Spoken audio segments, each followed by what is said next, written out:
300 or so different small business, a little more than 300 small businesses already, making sure we're doing what we can as sort of a bank to be flexible and supportive of those businesses today. Next slide, please. The grant program got a decent amount of fanfare because it was one of the first programs to open up, and I think has gone reasonably well, touch wood. This is really focused on the smallest part of the economy. It was a $5 million initial pool. We've always said we hope this would be an initial wave, and then as additional money becomes available, we could do more than this, and we'll see how that plays out. Really wanted to focus on the smallest parts of the economy, the under 10 employee firms, and really focusing on the hardest hit parts of the economy. So places like retail and food service and arts, entertainment, recreation, service businesses that are the most impacted by this. That money, we knew we would be oversubscribed. I wasn't surprised that we got more applications than we could fit into the funding. I didn't think we were going to be as oversubscribed as we were. We thought we could support up to probably 2,000 businesses plus or minus with that $5 million. We got 34,000 and change applications for that grant program. Which tells you not quite all you need to know, but it tells you quite a bit about the degree of pain and hardship that's out there in the small business part of the economy right now, that there's that many people who are eager to access these programs. And that goes as well for the next program, which is a loan. The good news is we've actually awarded almost all this money. The grant money is out the door. It was in people's accounts via electronic transfer, in some cases as few as 5 or 6 days after the first applications came in, and that grant has been fully deployed at this point. The loan program is also super oversubscribed. Again, we had $10 million. We had 240 something million dollars of applications within the first couple days. We had $10 million worth of applications in 30 minutes. Again, underscores the degree to which there is extraordinary need out there in the world. This was a zero interest, or zero for the first 5 years, and very low interest for the second 6 to 10 years. And this is a direct loan from the EDA balance sheet. This is also oversubscribed. We're working our way through those approvals as we speak. We've made the first approvals at the end of last week to get some funding out the door there. So it's about a 2.5 week turnaround for those first crop of applications. Next slide, please, Virginia. Importantly, we really wanted to empower particularly CDFIs, but really empower folks who have sales and distribution channels that are broader, more diverse, and more inclusive than ours at the state level. So really wanting to have an important program around the CDFI community. For those of you who aren't intimately familiar with all the acronyms, Community Development Finance Institutions, these are federally recognized, for lack of a better word, nonprofit banks. That's a little bit of an oversimplification, but it's close enough. Who have existing books of business and existing clients, as well as can take on new clients and have a really rich and broad network of relationships and also marketing efforts. So we wanted to help them stretch their capital. So we put some first loss reserve money out there. Basically, we the EDA, the state, will take a big slug of the risk of some of these loans, because we're a mission lender, so are the CDFIs, but they've got a different set of public policy ambitions than we do. And so we wanted to stretch our dollars, made $10 million available for CDFIs to essentially take from us as functionally as grants, and then use that money to on-lend or lower the interest rate at which they were able to make loans available. And I think if you go to the next slide, we're working with a really good network of 6 CDFIs across the state. And I think between these 6 organizations, they've leveraged our $10 million into almost $40 million of additional capital that's being put into the small business marketplace. So I think a good model as we go forward is, how do we think about working with and encouraging the CDFI community, because it's a really powerful tool. And again, they're much closer to the ground, particularly in underserved communities, than the for-profit banks, or than that any state agency, even with the best of intentions, can hope to be. So across the state, these are, I think, pretty well geographically represented as well. Next slide. The Entrepreneur Support Program is another one we're really excited about. We think we're the only state in the country that's doing something like this. So the governor's been focused on the innovation economy from day one. The innovation economy is less likely to be able to access bank capital even in good times. They're very often pre-revenue and almost certainly pre-profit. And the equity funding for those firms has dried up just as badly as traditional lending capital. So what we wanted to do was provide a loan guarantee to support entrepreneurs particularly folks that might fund with friends and family, or folks that might fund with either with institutional money as well. We'll put an 80% loan guarantee on any emergency loans that an existing investor will put into a startup or an entrepreneurial focused company. Really good demand for this. The applications for this opened about 2 weeks ago. We're not quite oversubscribed. We wouldn't expect to be as oversubscribed. This is a bit more of a custom fit tool than a grant or a loan. This is a very custom tool, for lack of a better word. But we've seen really good demand for this. It's got to be New Jersey based. It's got to be the majority of the employees in New Jersey, and with some sector alignment around the sectors that the governor has been focused on, which are pretty broad. So it's not just tech and life sciences, but it's also food and beverage, transportation, logistics, clean energy, film and television. I've left one or two out of that, but the priority sectors that the governor's been talking about for some time here.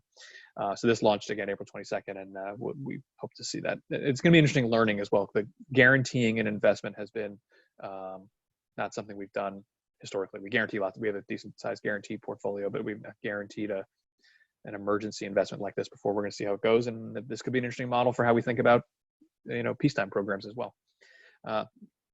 Importantly, the technical assistance dimension of this is really important. I do this for a living and work on it full time, and I have a tough time keeping track of all the different programs between the ones we have, the ones the SBA have, the ones that varieties of cities and towns have stood up, and nonprofits have programs, and there's a lot out there.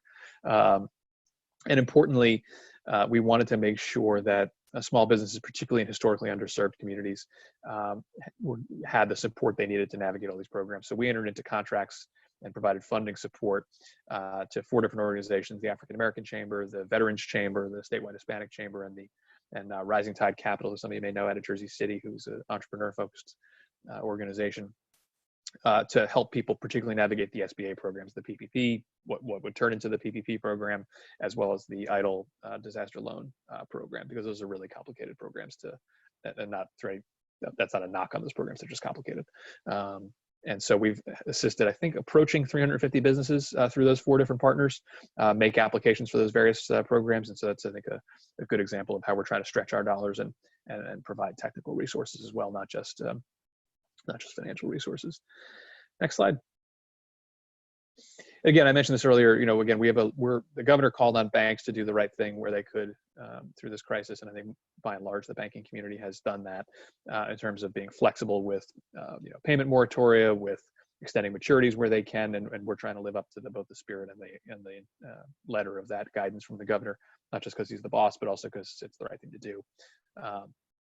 And so we've basically set up a pretty flexible framework for our lending clients and our lending portfolio site. If you need to borrow some more money, we'll consent to a subordination. If you need a couple more months, a couple months of a moratorium, we can live with that. We'll deal with that, and that's been, I think, pretty well received by our existing clients.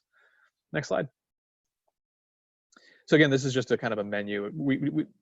We designed these programs to be able to serve a pretty wide variety of different types of small businesses, because small means different things to different people, and micro means different things to different people. Historically, the EDA has really never had a focus on micro businesses. Even before this all started, we had stood up a microfinance lending or microfinance loan pilot program that was capitalized with $1 million, and we were we were 2 months into that pilot when this crisis struck, and so we don't have a lot of data on how that's going yet.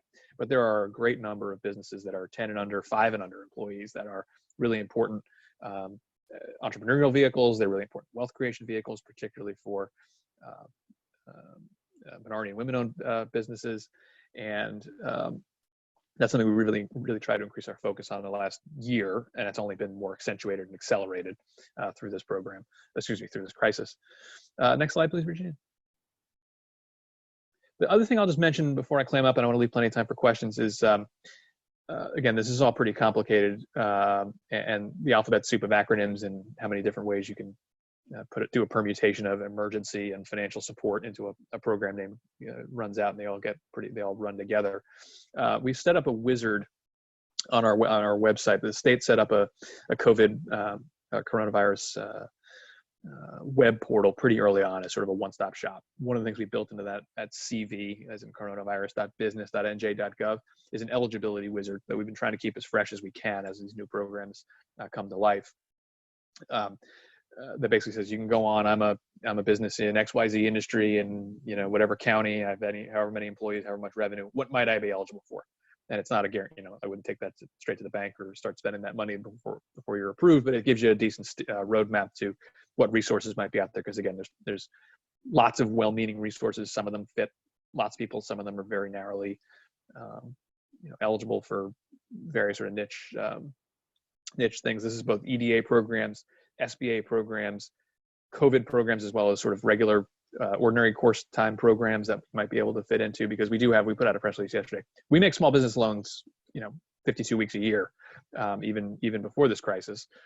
Those tools are still available. They're not as generous and sort of emergency oriented as some of the programs that are pretty closer to free money. And I totally get why you want the easier programs, but if they're not available, we do have some other tools that are out there to support entrepreneurs and businesses. So I think that Eligibility Wizard is a good tool to point you maybe in the right direction if you're curious about the specific circumstances of your business or firm. Next slide.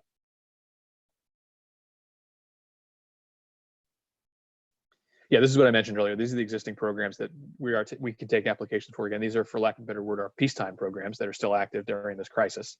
Our micro business loan program I mentioned, our small business fund, we can do loans up to $500,000 for both for-profits and nonprofits for folks that have under $3 million in revenue.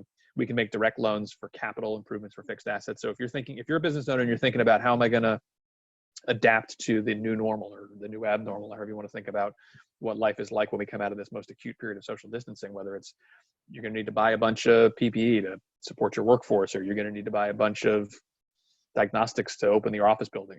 There's an infinite variety of things you might need to make investments into to get back up and running the way you want to be. This is a tool that can be used for both working capital and fixed asset acquisition. So I would encourage you to check out our website, njeda.com, generally, and then there's a bunch of different sub pages that you can check out as well. Next slide. Yeah, and again, just in closing, there's a ton of information. This is also that things are not changing as minute by minute as they were back in kind of mid-March when things were the rules were changing and new restrictions are being put in place every day. But we have a lot of information at CV, as in coronavirus.business.nj.gov. There's also a jobs portal I would encourage you to think about. One, I think it's an interesting tool from sort of a public policy matter of how we're being creative and nimble in this crisis, but also it's an important actual resource.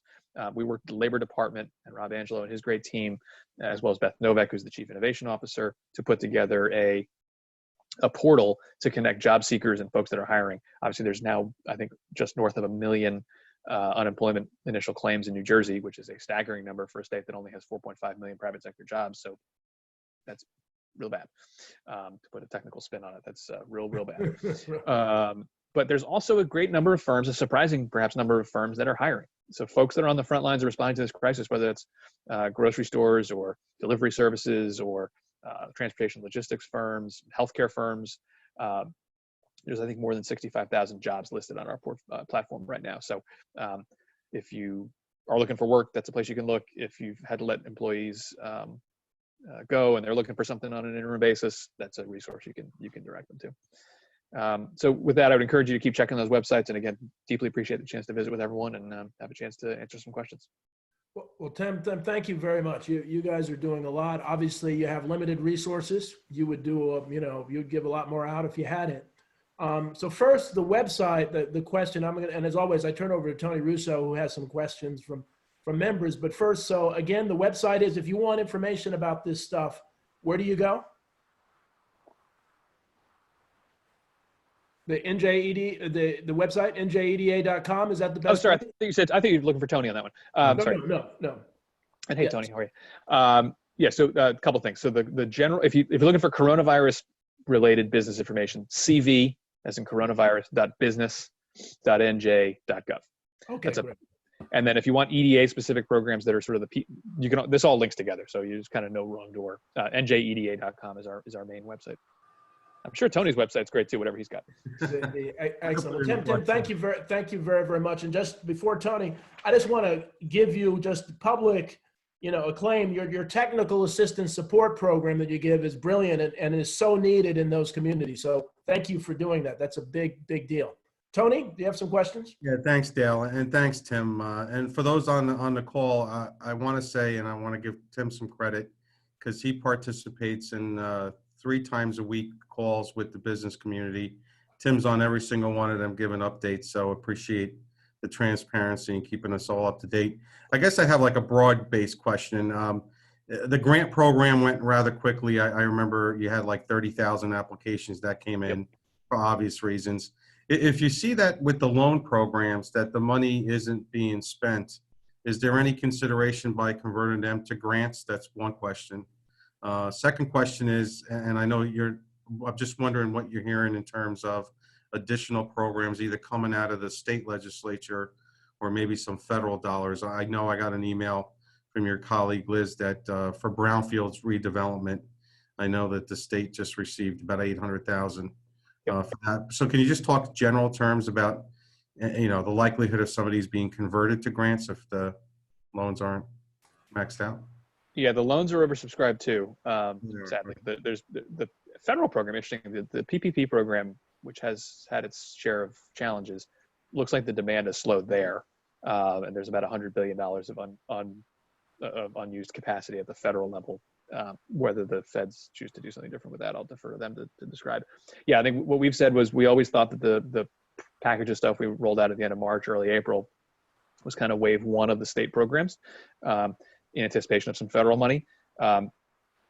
That's certainly an option and something we're thinking about. And the challenge is that the state has needs left, right, and center. So supporting small business is one of them, and a high priority one. But the state has extraordinary. So it's first a health crisis, then it's an economic crisis, and then it's a fiscal crisis. And so there's a lot of claims, or there's a lot of folks like me putting their hands up saying, "Hey, can we have some more money for these programs?" So stay tuned on that. Okay, thanks. Thanks, Dale. May I bring up a point, Dale? Okay, go ahead, Danny. Thank you, Tony. It was a great presentation, and I thought your slides and stuff are really great. One of the things that's occurred is that, unfortunately, I feel like the golfer that's on the 5th hole and got informed by the government they changed the rules of golf in the middle of the game. One of the things many of you may or may not be aware of is now the government is going to audit to make sure there's, for the people that got the PPE loans, that there was financial necessity. It's not just a question of qualifying because you're paying your employees and you've checked all the boxes. And they're particularly going to be doing it for the larger loans. But there's a big article in Forbes magazine about this. And they are going to be charging $1 million fines, 30 years in jail if they find people that took these loans and can't demonstrate financial need. So I think it's very important, and I've done this already, that you document, if you get a PPE loan, that you document to your accountant, your banker, that you have financial necessity and what that is. So down the road, 2 years from now, when this is all past us, hopefully, and you may not remember all this stuff, if they start auditing the smaller businesses, of which we are mostly, that you've got to be able to show that you had financial need at the time.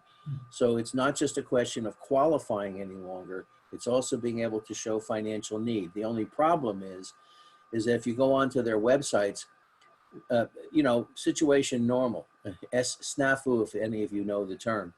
The government doesn't even know how to define these things, but they'll let you know when they see it. So I'm just asking everybody to be cautious. Thank you. That's a great point. And Tim, I don't know if you want to make any comment on that, on applications or anything, just due diligence. Yeah, so the advice on keeping all your paperwork together forever is a good piece of advice generally and specifically in the context of these programs. I think the comment that the gentleman was just making, I think the audit that's being referenced is the SBA PPP program. And yeah, I think the Treasury Secretary announced that they're going to do a presumptive audit of everything over 2 million, I believe it was. You can argue the merits and demerits of that approach, and I won't say we have enough problems with our own audits in life, so I won't second guess anybody else's audit challenges. But I think the uncertainty factor that introduced probably has something to do with why there's been a slowdown of applications for PPP. It also doesn't quite fit the needs of a bunch of businesses, particularly restaurants, folks who are not likely to be open, tomorrow. They've got to get people back on the payroll by, I believe it's June 30th. And in some cases that's realistic, and in some cases that's less realistic. And so that's been a limitation of that program.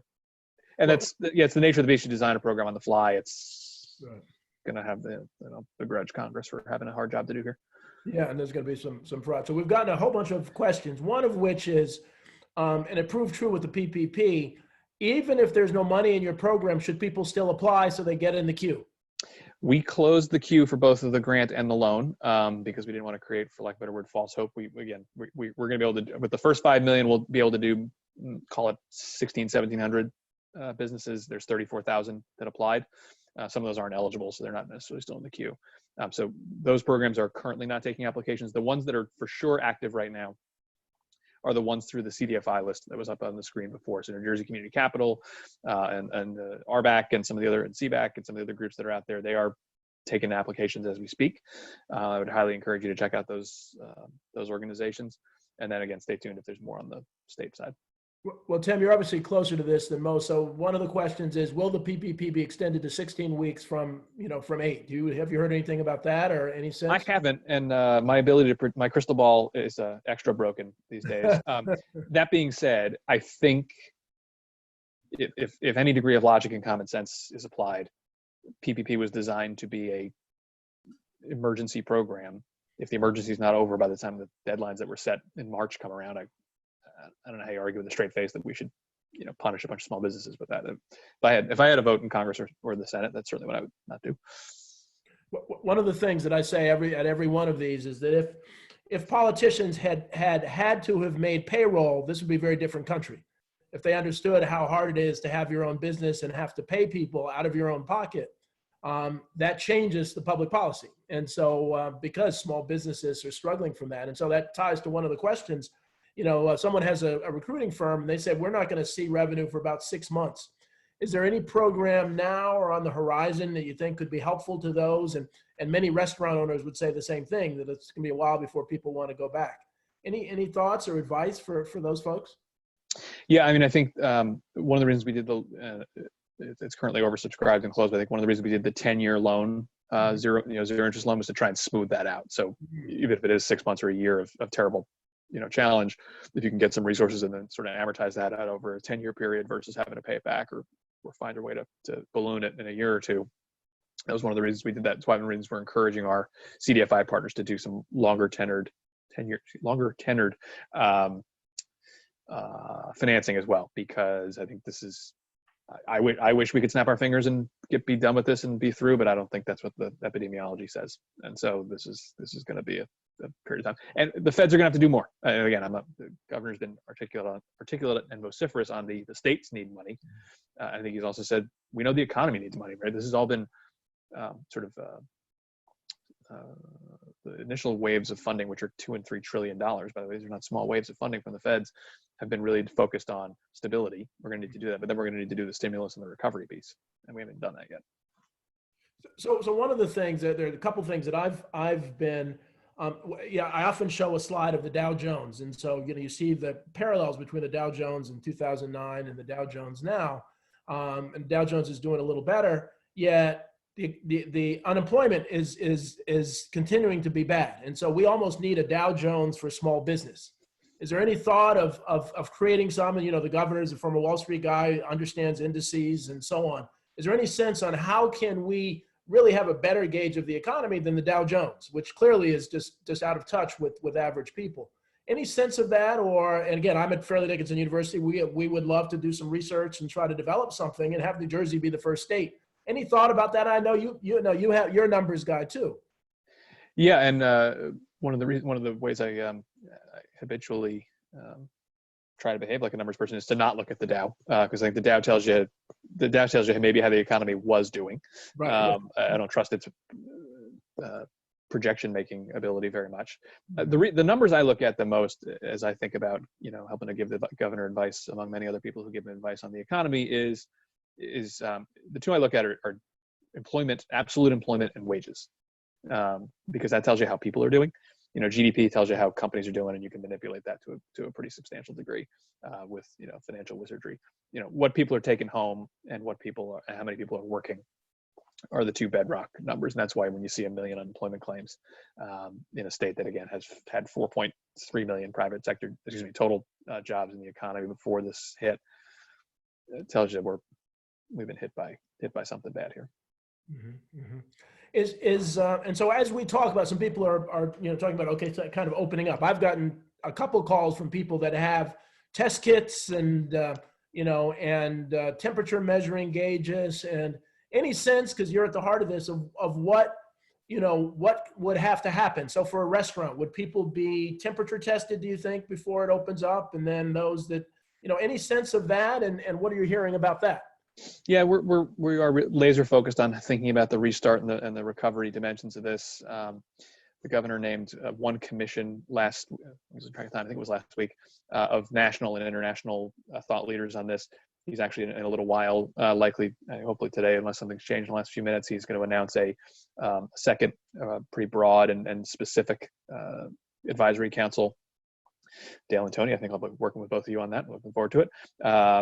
Maybe others on the call too. I can't see everybody's face. But giving the state advice on how to do that on a pretty sector by sector, activity by activity type basis. I'd say as a principles matter, first of all, the science and the data is going to be what has to lead. As much as we feel like we've come through it, and hopefully we have come through the worst, the governor still reported 200 plus deaths yesterday, sadly. And, we're still seeing positives in the thousands, even without enough testing. And so it's going to be slower than anyone would like, but it's something we are laser focused on and trying to take as much advice as we can on, and also look to peers. I think the announcement a couple of weeks ago that the governors in the Northeast are going to work together as best they can from the Northeast, from Massachusetts down to Delaware, those 7 states is a powerful thing. And they're meeting, and that group is actually doing work. The announcement, losing track of damn time, I think it was this week, that the states are going to try and form a PPE purchasing consortium as opposed to competing with each other, is a really big deal, and the kind of thing that collaboration can lead to. So I happen to be, just on that, I happen to be president of the Educational Services Commission of New Jersey, which is the largest special needs school district, one of my many volunteer jobs, but it's also the largest cooperative buying group in the state. I don't know if you know that every municipality and every school district is part of that. So that could actually be helpful to that. As you do that, so the ESC&J. So the SBA, you talked about this. Now, someone had asked about the SBA COVID program. They're working with some businesses that had some language barriers on how to apply and so on.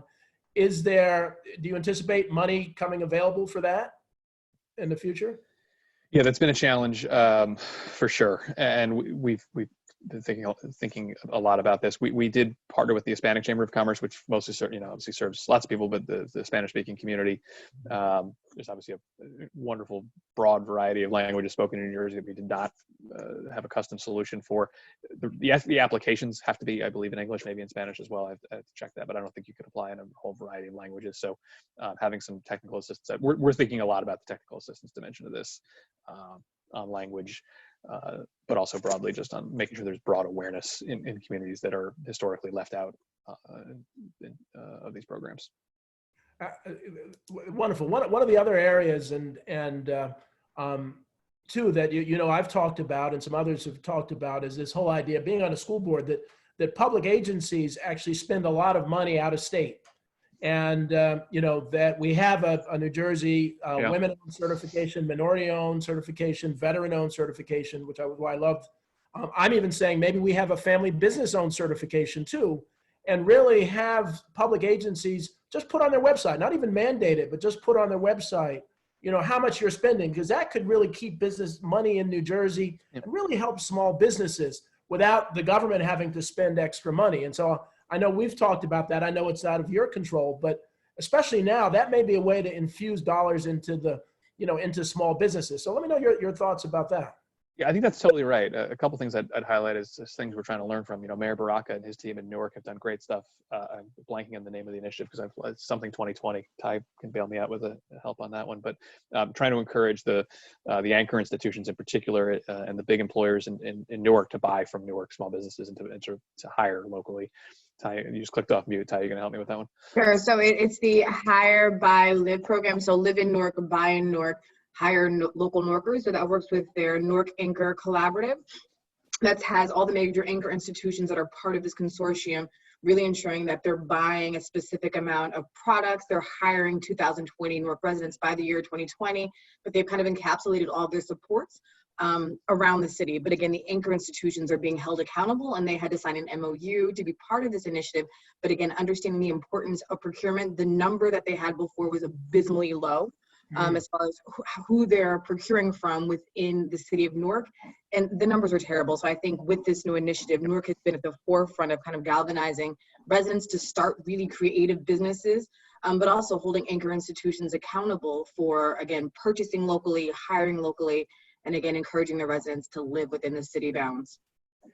As we roll, thank you, Ty. As we roll forward, Dale, to get to your broader question, I think this crisis has done a lot of things, but it's both created new problems, but it's both, and it's exacerbated and made visible old problems, longstanding problems. I'm personally of the view that I think this crisis gives us license to take a harder run and swing a bigger bat at some of these longstanding issues, particularly for small business. I think we need a Marshall Plan for small business in New Jersey. I don't know what should be in it. I'm not smart enough to answer that question. There's a lot of smarter people who've been working on this a lot longer than me. Dale, you're one of them, who are going to have to give us advice on how to do this. But whether it's access to capital, whether it's the terrible disparities in by race and gender, whether it's the wealth gap that is driven by the small business entrepreneurial challenges that I was just referencing, we need to take that multiple times more seriously and put it more in focus than we had been before. And I think this is that moment. Well, Tim, very, very well said. And I'd like you to talk a little more, because it's one of the things you learned, even being on school boards, it's about jobs. And that I learned being on urban school boards, that if you were able to find jobs where parents can pay their bills, that actually increases, did some of my dissertation, that increases the quality of the education of students. Students do better when parents are working. So jobs are at the heart of this, and small businesses are jobs. And you know this, you're amazing at your insight and your openness. And so I think this opens our minds to say, we need to be a full employment economy. Yep. And, and you're doing some amazing things. Unfortunately, your resources are limited. But that whole website about connecting people with jobs, could you say more about that? And how can small businesses participate if they're looking to hire? Yeah, so the good news from a, being ready and having done some things that in hindsight are even smarter than they would have been at the time. We spent a lot of time in the last part of last year putting together what was rolled out in January, which was the governor's Jobs NJ platform, which was really putting a ton of meat on the bones of thinking about sort of the workforce development and economic development nexus, because those are really, me and Rob Angelo and Zacchaeus Metellus, who worked on that plan and our great teams, we say this all the time: workforce development is economic development, and vice versa. And thinking about how we can be much more robust in connecting training, connecting job, on-the-job training grants, connecting all the various resources that the feds in particular provide to the real economy and to the priority sectors of the economic development plan that the governor put out. On the back of that work, we had a lot of great partnerships that were kind of getting ready to go. One of them morphed pretty quickly into this jobs portfolio, jobs portal, which was a pretty, it's more technologically savvy than I could do, but it's pretty low tech. It's listings, and you can click on them and you get some phone numbers. It's not that complicated. But we were able to kind of go door to door. We got a bunch of inbounds from some of the big employers that said, hey, we're, I don't want to name names, but, large companies that are employing lots of people. And some of them are looking to hire thousands of people to meet the surge in demand. So grocery delivery is one of them. Maybe not the world's best jobs. And we got to work to make those jobs better jobs over time. But then connecting that with real-time data. So we are pushing that list out to unemployment filers real time via Rob Angelo's team, and connecting those efforts is really important. That's, I think, a good example. That to me is a good archetype of an emergency initiative that can morph into something real and permanent and much broader. We haven't figured out the staffing model of how we figure out how to. It's easy enough to interface. It's hard enough to interface with the couple hundred businesses that are mostly large that are on there. Doing that in a much, there's hundreds of thousands of New Jersey small businesses, and having something that is broader is something we're going to be working on to roll in this, because we're going to be in a high unemployment period for a long time. I wish that we would snap our fingers and the shape of the curve in which we went into this crisis is going to be the same in which we come out. I don't think that's going to be the way it goes here. And so we're going to be having to be more aggressive, more thoughtful, more creative, and better partners inside government and outside government on workforce development and economic development together. Well, very, very well said. Christine Nichols, if you look on your chat box, put the list of the Reopening Your Workplace website. So please take advantage of that if that can be helpful. And I have to say, we had Al Tatone last week, who is the regional representative for the Small Business Administration. And Al really represents dealing with the present. One of the reasons I'm so excited to have Tim is that Tim and his team and Ty and are really about the future. So Tim, I look at you as you are really mapping out the future of small businesses in New Jersey. And as I said, I love your openness to innovative new ideas. You listen. You're a realist. You know that we have limited resources. So I really appreciate the vision that that you have going forward. So a couple other questions that that we had here. Some of the issues about opening up, employing, and there seems to be some complexity that a lot of the programs will reward you to keep employees, but if your business doesn't open up, it doesn't make sense to keep employees. And so that deals with a lot of the federal programs. And I'm sure you've heard that, restaurants, for example, that, if they keep the employees, but they can't really open up. Kind of your thoughts or advice, or what are you kind of dealing with that situation? A lot of this pivots to the unemployment insurance questions, which are many and complicated. And again, this is another one. I think the feds are going to have to keep their foot on the gas. And there's programs that were put in place to run through mid-July is when the PUA runs out of pandemic unemployment assistance. It's supposed to run out. Not a big better, but I'd put some money on the idea that gets extended. And so having folks be able to stay on that, I think, provides a little bit of a push-pull relief on the challenge for those business owners, because if your employees are being treated not as well as they would be if they were working, but at least have some resources, it eases your tension hopefully a little bit. So that's a big part of it. And yeah, look, the federal programs are always going to be a little too one-size-fits-all. And that's why we've had some state programs, and we're putting together these commissions and trying to do a pretty precise kind of industry by industry look at what needs doing here. By no means, I don't think by any means we've cracked the code or have all the answers to these questions yet. Just too many questions and too rapidly evolving. But we're doing our best, I promise. And so the governor seemed fairly optimistic about the Jersey Shore. What's your sense that at some point the Jersey Shore will open for business, probably in a modified way? What are you thinking about that? That's obviously a big driver of our economy. What's your sense? Yeah, huge driver. And I saw the governor's comments yesterday about, I think I'm trying to remember the exact quote, but something like he'd be shocked if the beaches weren't open for Memorial Day, something to that effect. Yep, that's what I heard. Which is great. Yeah, I think that's great. And I think that's the right policy framework to be in. I think one of the interesting questions around the whole reopening and rules question that gets lost sometimes in the public and the press discussions of this is there's rules and then there's consumer behavior. And so, of course, it's really important to be able to go to these places and do these things. How are families going to choose to spend their recreation dollar this summer, if at all, is going to be an important. I don't know the answer to that question, but I suspect there'll be some people, until there's public health confidence in the contagion levels, for lack of a better word, that are going to choose not to go to the beach, and that's going to have a ripple effect through not just the shore economy, but through the whole economy. My guess is it's hard to imagine high density gathering places anytime soon. So it's the modified rules you're describing, I think, are the right way to be thinking about it, because this could flare back up quickly. Again, I'm by no means a doctor or a nurse or any other kind of health professional, but every single one of them agrees this could flare up pretty quickly if we're not careful. So I think doing that in a measured way, and I think it's a dial, not a switch, to use the metaphor the governor's been using.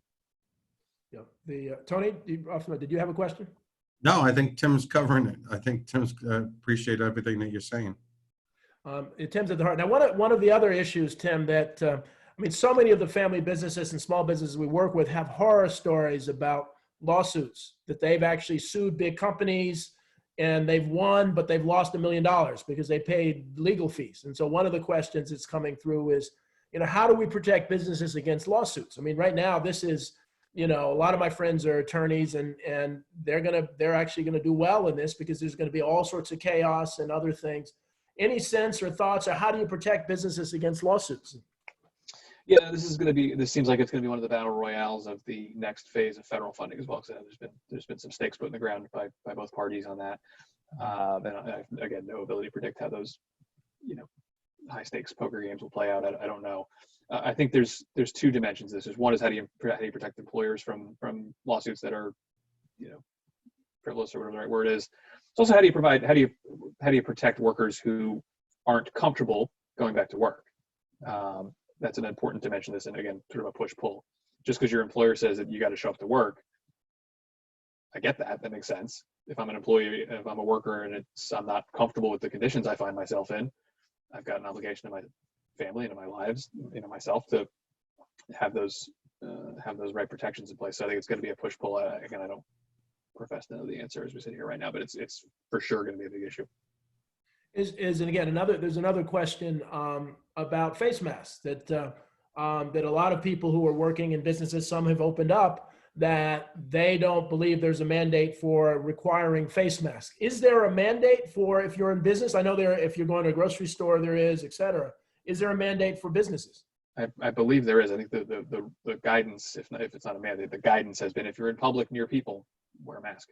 Yeah, that's what I thought. But I'm reading here that people are saying, and again, you said it very well. People's behavior, you can open things up, but people's behavior can close them down very, very, very quickly. Yep. And so we're hearing more of that. Also, one of the things that we've said every time is that, and I know you'll reiterate this, is it's important for small businesses to be active with their local legislators, their mayors, their council people.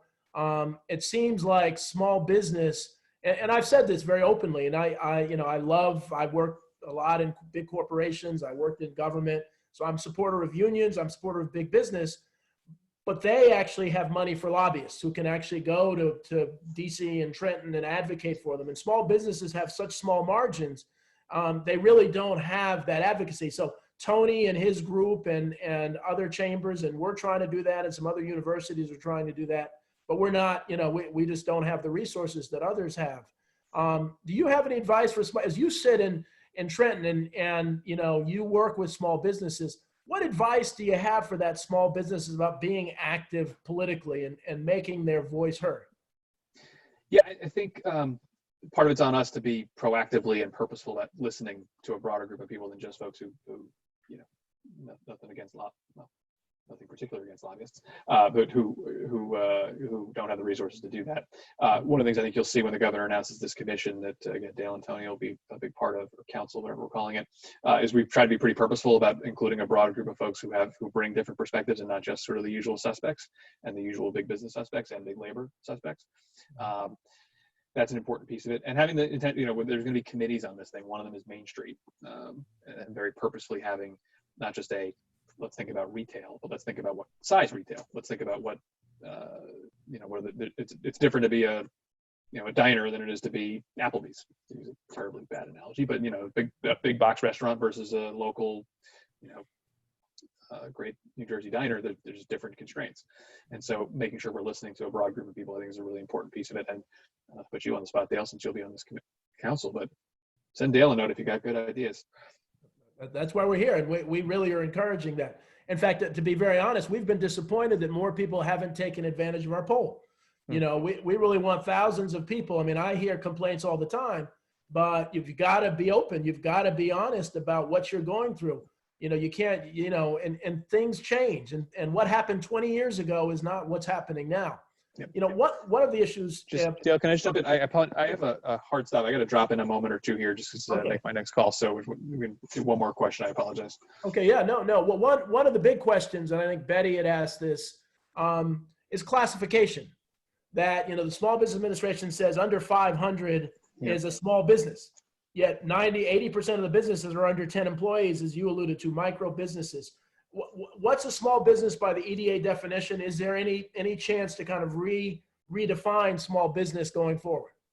Yeah, we've been a little bit all over the map on this one too, partially because it's just hard to do precisely.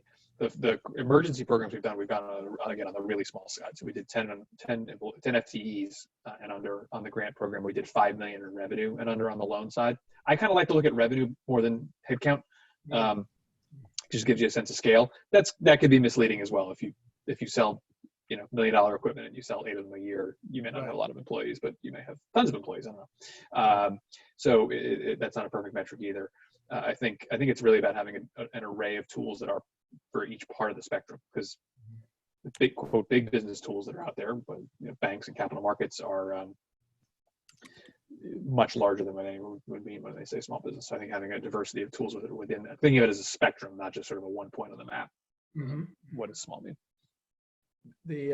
Well, Tim, any final words? I know you have to run, and I'll finish up.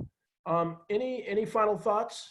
No, first of all, thank you so much for having me again. To those of you out there listening and watching, again, if you're taking the time to have a conversation like this, I suspect it's because you're going through a hard time or know people who are looking to you for advice on what to do in these hard times. And so we're deeply sympathetic and empathetic to those challenges.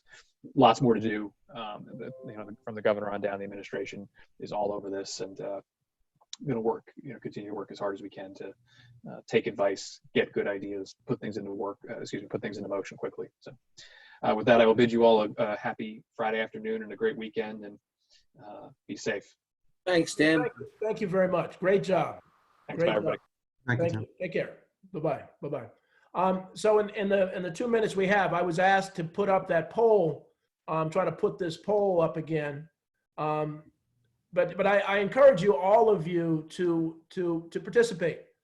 We've got to have a voice, and as you can hear, Tim is very, very interested in hearing from small businesses. He doesn't have the kind of money that the federal government has, but I've been surprised that a lot of businesses have been reluctant to really publicly go forward with the issues they're having locally and other things. So with that, Tony, do you have any webinars coming up that we want to tell everybody about?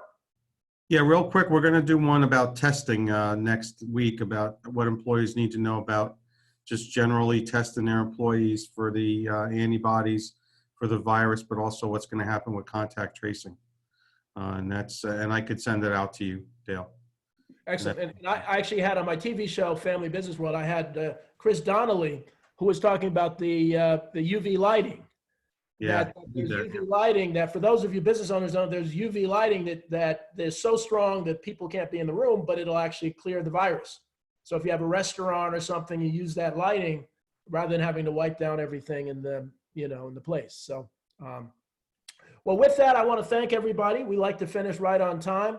I really appreciate your time. Please let us know any challenges you have. We want to be your voice to kind of help move forward. And we'll see you next Friday at 12 noon. Take care. Have a great day. Thank you all. Thank you.